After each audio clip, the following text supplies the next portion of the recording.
Lalaine, kailan ba nagsimula itong temporary suspension ng mga trekking activities?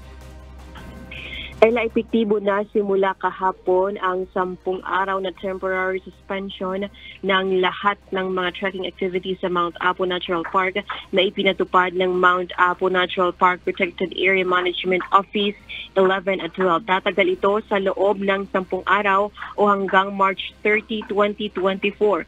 Sa inilabas na advisory ng Department of Environment and Natural Resources, ang temporary suspension ng trekking activities ay dahil sa lumalalang epekto ng El Niño phenomenon na nararanasan sa bansa. Ito ay upang maiwasan ang posibleng pagkakaroon ng bushfires sa pamamagitan ng paggamit ng apoy ng mga trekkers. Ang trekking kasi ang posibleng pagmumula ng mga bushfires kapag gumagamit ng apoy ang mga trekkers. Ito ay bagamat ipinagbabawal ang bonfire sa mga campsites sa gabi. Sa halip ay pinapaalalahanan na lang ang mga trekkers na magdala ng mga makakapal na damit.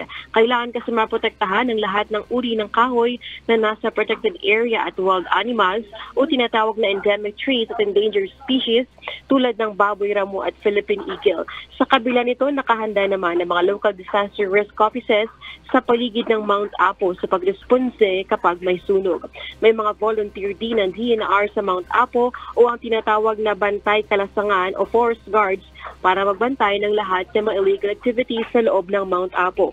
Humingi naman ang paumanhin ng DNR sa lahat ng mga trekkers na nakapagpa-reserve na o nakapagpa-book ng kanilang tour guide para umakyat sa Mount Apo.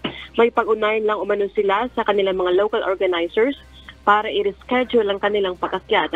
Ang regular closed season naman ng Mount Apo ay magsisimula mula June 1 hanggang August 31 para makapagpahinga ang bukid. Yan muna ating balita mula rito sa Davao City. Balik sa iyo, Ella.